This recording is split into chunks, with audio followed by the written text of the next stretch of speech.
ઈદની પૂર્વ સંધ્યાએ બજારોમાં આખડેઠઠ ભીડ। આજે ઈદ ઉલ ફિત્રનું પર્વ ઉલ્લાસપૂર્વક ઉજવાશે।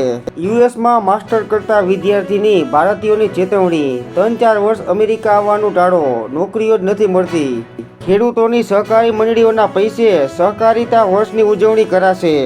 સરકારની તિજોરી ખલાસ, હવે પારકા પૈસે સરકારી તાઇફા। ડાયરેક્ટ બેનિફિટ ટ્રાન્સફર સ્કીમ હેઠળ મૃત્યુ પામેલા કે બીપીએલ મર્યાદા બહારના 1072 લોકોને સહાય ચૂકવાઈ ગઈ।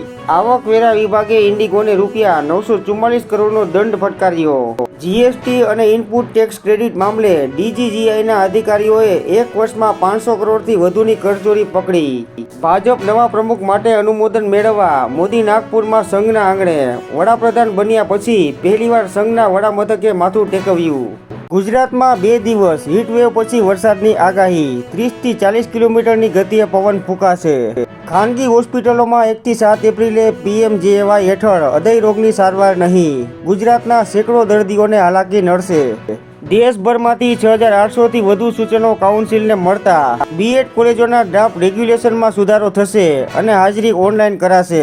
સુરેન્દ્રનગર એસઓજીની કાર્યવાહી। હથિયાર માટે અન્ય રાજ્યમાંથી ગેરકાયદે લાયસન્સ કઢાવવાનું કૌભાંડ ઝડપાયું। ધોરણ 11-12 સાયન્સની સ્કૂલોમાં ડમી સ્કૂલ સ્ટુડન્ટના દૂષણને રોકવા સીબીએસઈ દ્વારા ટૂંકમાં એસઓપી જાહેર કરાશે।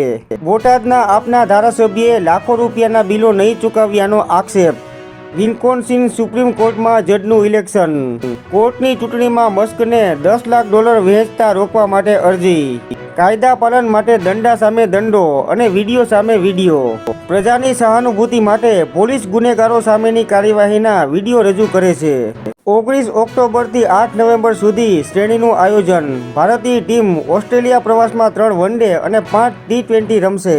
વિવેક ઓબેરોયની ભાગીદારીની કંપનીની 18 કરોડની મિલકતો ટાંચમાં। હાઉસિંગ સ્કીમો મૂકી પણ એલોટમેન્ટ ન આપ્યું।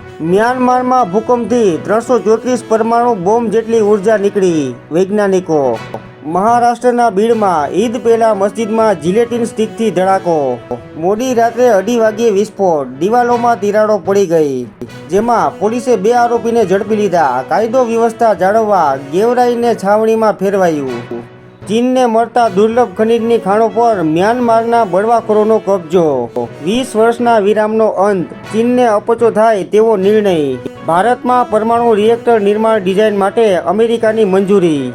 એમ પુરાણમાંથી ગુજરાતના રમખાણો સહિતના 17 દ્રશ્યો દૂર કરાશે।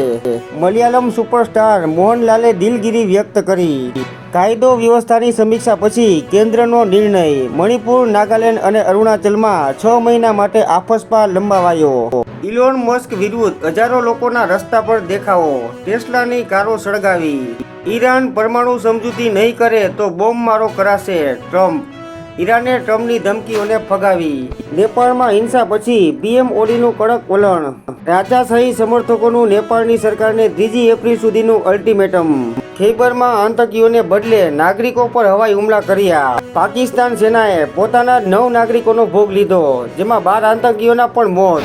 મસ્કની ડોજ કોર ટીમમાં ધનિકો, મોટાભાગના મસ્કની કંપનીના માણસો।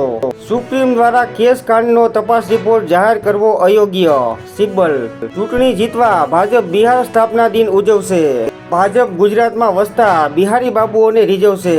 દ્વારકામાં બીજા દિવસે દબાણ હટાવ ઝુંબેશ જારી। તેમાં કલ્યાણપુર તાલુકાના ભોગાતમાં 14 વીઘા સરકારી જમીન પરનું દબાણ હટાવાયું। ટેકાના ભાવે ખરીદેલી મગફળીનું વેચાણ શરૂ, રૂપિયા 25 અબજના નુકસાનની ભીતિ।